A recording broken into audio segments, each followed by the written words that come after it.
और मेरे साथ शरीक गुफ्तगू हैं अवामी नेशनल पार्टी के कायम मुकाम सदर इंतहाई सीनियर सियासी रहनुमा हैं हाजी मोहम्मद अदील साहब, सेनेट के रुकन हैं। हाजी साहब आपको खुश आमदीद कहता हूँ। मेरे आज के दूसरे मेहमान राजा असद खान साहब, नौजवान सियासी रहनुमा हैं, रुकन कौमी असम्बली के जेलम से ताल्लुक है पाकिस्तान मुस्लिम लीग नवाज से। राजा साहब आपको भी खुश आमदीद कहता हूँ। मेरे आज के तीसरे मेहमान एक और नौजवान सियासी रहनुमा फैसल जावेद खान साहब, डिप्टी सेक्रेटरी इंफॉर्मेशन है तहरीक इंसाफ के। फैसल साहब आपको भी खुश आमदीद कहता हूँ। तो गुफ्तगू हो रही है ज़मीनी इंतखाबात और उनके नताइज के हवाले से। फौरन चलते हैं फैसल जावेद खान साहब के पास। खान साहब, क्या हुआ, कैसे देखते हैं अवाम की इस राय को जिसका इजहार ज़मीनी इंतखाबात के नताइज की सूरत में हुआ? बहुत बहुत शुक्रिया, आपने प्रोग्राम में एक बार फिर दावत दी। सबसे पहले तो हम भी तहरीक इंसाफ भी पुरजोर मज़म्मत करती है इस बुज़दिलाना हरकत के जो कि ANP के जलसे में आज जो धमाका हुआ है, इसकी हम मज़म्मत करते हैं। और ये जो इलेक्शन हुआ है, बाय इलेक्शन, एक तो आपके प्रोग्राम में एक चीज़ समझ आई कि टारगेट तहरीक इंसाफ ही नहीं किया, हालांकि हम तो इलेक्शन ही नहीं लड़े। जो पार्टियां इलेक्शन लड़ी हैं और जिस किस्म के वाक़यात इस इलेक्शन में हुए हैं वो आपके सामने हैं। रिजल्ट आप देख लें, रिजल्ट और रिजल्ट्स। टर्नओवर तो 30% से भी कम रहा।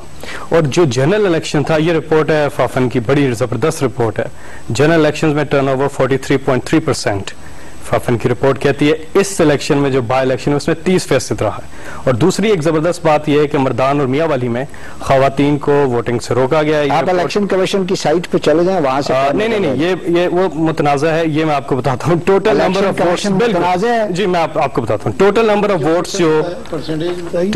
ऑफ वोट्स जो हैं वो 2.5 मिलियन पड़े थे इन 10 हलकों में जनरल इलेक्शंस में रजिस्टर्ड थे, और ये भी 2.3 मिलियन पे चले गए।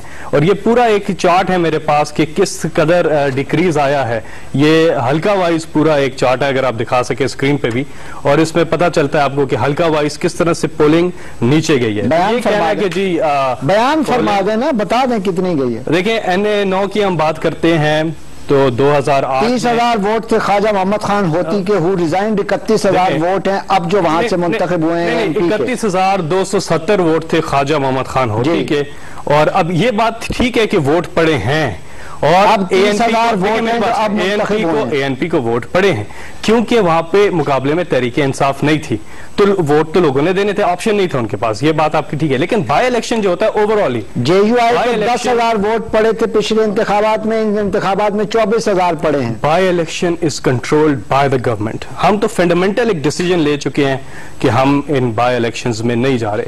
हमारे इंसाफ ने राय दहिंदगान को अपील की कि आप जितना मुझे कर रहे हैं बीच में रोक रहे हैं, इशू ही आपका है। अच्छा ठीक है जी, हम हाजिर हैं कटहरे में, पता नहीं क्या गलती की हमने। मैं एक और मिसाल आपको देता हूं। अली मूसा गिलानी साहब, ये जो हल्का ये बात कर रहे थे PMLN वाले कि इन्होंने असेंबली में तकरीर की है, लेकिन इनकी लीडर्स ने वो तकरीर इनकी सुनी नहीं होगी। इनके जो जज्बात हैं वो अगर सुन लेते हैं इनकी लीडर्स तो ये बात बिल्कुल ठीक कर रहे हैं। मैंने दाद देता हूं कि आज TV पे भी बैठ के ये बड़ी सच्ची बात कर रहे हैं, और ऐसा ही एक सियासतदान को होना चाहिए। असेंबली में अगर इन्होंने आवाज उठाई है तो मजीद उठाएं। मुकमुका की सियासत आपकी लीडरशिप कर रही है। यहाँ पे अब्दुल गफार डोगर साहब, कमजोर तरीन उम्मीदवार, क्या कोई तगड़ा इतना जबरदस्त उम्मीदवार है, वजीर आजम का बेटा, जो पता है कि बहुत ताकतवर उम्मीदवार है, पैसे के एतबार से भी, हर हरबे इस्तेमाल करने के एतबार से भी। तो आपको भी चाहिए था कि इस हल्के में जो शाह महमूद कुरैशी का हल्का था 148, यहां से आप एक तगड़ा उम्मीदवार लेकर आते। आपने खड़ा कर दिया अब्दुल गफार डोगर साहब। इस हल्के के भी स्टेटिस्टिक्स बता दें। देखिए 83,184 वोट पड़े थे शाह महमूद कुरैशी साहब को, और 83,345 वोट पड़े हैं अब यूसुफ रजा गिलानी के बेटे को। ये जरूर कहा करें साथ यूसुफ रजा, वजीर आजम पाकिस्तान यूसुफ रजा गिलानी के बेटे को, वो आपको पता चल जाता है कि क्यों पढ़े। तो अब बाकी हल्कों को भी हम डिस्कस कर सकते हैं, लेकिन मैं यहाँ पे बैठ के, हम तो इलेक्शन में नहीं गए, हमारा फंडामेंटल डिसीजन है हम बाय इलेक्शन में। दूसरा आप ये देखें कि ये इलेक्शन जो सारे के सारे हुए हैं, जो इन्होंने बिल्कुल ठीक बात की, जो आजाद उम्मीदवार 2 हल्कों में जिनकी 3-3, 4-4 बार काउंटिंग हुई और अब फिर रिजल्ट रोक दिया गया, तो कितने मशकूक इलेक्शन है। फिर वो वाकया जिसमें वो चपेड़े मार रही थी इलेक्शन में खड़े होकर, टीवी पे रिकॉर्ड हो रहा है सारा, कितना इससे ज्यादा पवन की रिपोर्ट में वायलेंस के जो वाकयात है 30 पोलिंग स्टेशन में हुए, इतना खप, इतनी ज्यादा मुसीबतें, इतने ज्यादा आपको पता है वहां वाकयात हुए। ये क्या इलेक्शन था जी? में हमें कोई इंटरेस्ट ही नहीं था, हमने बायकॉट किया, लेकिन फिर भी हम इस पे बात कर रहे हैं। इस पे आप बताएं ना, ये आप नहीं बता रहे। ये अब्दुल गफार डोगर साहब कौन है? ये मैं तो नहीं जानता हूं इन्हें, और PMLN इनसे तगड़ा आदमी लाता। अगर इन्होंने इतने ज्यादा वोट लिए, ये खुद कह रहे हो लिए हैं, बिल्कुल, ये उससे भी ज्यादा वोट लेके अली गिलानी, इससे ज्यादा तकड़ा आदमी जावेद हाशमी, उन्होंने बताया ना 2008 में डाला तो उसने कम वोट दिए। 2 हल्कों से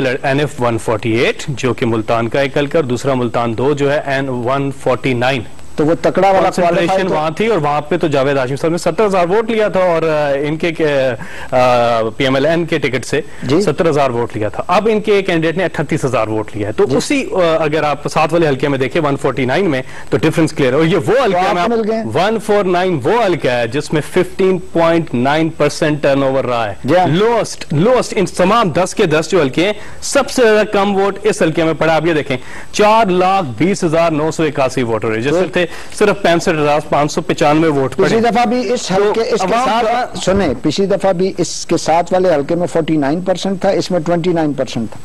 पिछली दफा भी देख लें। तो आप टर्नओवर देखें ना, मैंने ओवरऑल आपको 10 हल्कों का बता दिया है कि टर्नओवर मैंने 2008 का आपको बताया। 2008 में भी मुल्तान 1 में 49% था और मुल्तान 2 में 29% था, नो डिफरेंस। इस बार 15% है, चले no difference, hell lot of difference. आप पहले इसके टर्नओवर से बहुत नीचे है ना जी, दुरुस्त कहते हैं। आप ओवरऑल इसका अगर टर्नओवर निकाल कर देखें, वो 43 से 30% पे गया है। एक तो बहुत बड़ा नीचे आया। दूसरी चीज ये है कि हम ऑप्शन में थे ही नहीं, हमने बायकॉट किया, हम ऑप्शन में थे नहीं, लोगों के पास ऑप्शन नहीं थी तहरीक इंसाफ को वोट देने की, इसलिए लोगों के पास बायकॉट करने की ऑप्शन भी नहीं थी। असल चीज निकल के आएगी जनरल, ये बिल्कुल हाजी अदील साहब ने सही कहा है, जनरल इलेक्शंस में आपको पता चलेगा वे डस तहरीक इंसाफ स्टैंड जब में आएंगे। आखिरी बात और मैं जावेद हाशमी साहब को इनसे थोड़ा सा ज्यादा जानता हूं, शायद आज से 10 साल बाद ये ज्यादा जानने लग पड़े। ठीक, एक बात फैसल, 20th अमेंडमेंट के रिजल्ट में जो इलेक्शन कमीशन की इंडिपेंडेंस इंश्योर की गई है, तरीके इंसाफ उससे मुतमईन नहीं है? बिल्कुल मुतमईन नहीं है, लेकिन ये जावेद हाशमी साहब को ज्यादा जानते हैं, ये मैं इनकी कदर करता हूं, लेकिन इनकी लीडरशिप नहीं जानती, वो नाराज हो गए। और इनकी लीडरशिप इन्हें इतना नहीं जानती कि इनके पास 5 मिनट नहीं थे उनके लिए, तो ये अपनी सवाल जवाब चना ना करें। 20th अमेंडमेंट के तहत जो अरेंजमेंट इलेक्शन कमीशन को है, Tehreek e Insaf is not satisfied with it. It is 1 versus 3 here. ये भी तहरीक इंसाफ, वो भी तहरीक इंसाफ टारगेट, आप भी तहरीक, तो मुझे क्लियर करना पड़ता है, इसलिए मैं इनकी बात जो क्लियर करने वाली बातें होती हैं वो अब आते हैं 20th अमेंडमेंट पे। 20th अमेंडमेंट से Tehreek Insaf is not satisfied at all. आप मुझे आप शिराज से मुझे बताएं, मुझे आप ये बताएं, जो इलेक्शन होगा जनरल इलेक्शन, क्या वो 2 पार्टियां आपस में लड़ेंगी, PMLN और PPP मुख्तलिफ? अब आप मुझे कानून साजी का कोई और तरीका बता दें जिसके तहत पार्टियां। बिल्कुल है, आप हर चीज पे आपने इतनी रेजोल्यूशन पास की, APC बुलाई, इस पे भी APC बुला देते सारी पार्टीज को, क्या आए लेजिस्लेशन करते, इसकी जरूरत नहीं।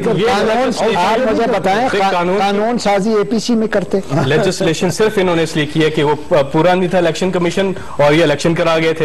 इन्होंने फ्रॉड को कवर करने के लिए इन्होंने 20वीं तरमीम की है। मेरी बात तो सुने, जो जनरल इलेक्शन हमने पहले बायकॉट किया था, चीफ जस्टिस साहब कैद में थे। आप मुझे बताएं कहां से आईनी इलेक्शन था? अब आप इलेक्शन मुअत्तल था, आपका आइन मुअत्तल था और इलेक्शन हो रहे थे। आप जो भी अरेंजमेंट है उसके तहत इलेक्शन लड़ेंगे, आप इलेक्शन लड़ेंगे। हम कानून आईनी इलेक्शन जरूर लड़ेंगे। कौन से आइन के? कानूनी और आईनी इलेक्शन। मेरे आज के प्रोग्राम का वक्त खत्म हुआ। तीनों मेहमानों का शुक्रिया अदा करके इजाजत चाहता हूँ। अल्लाह हाफ़िज़।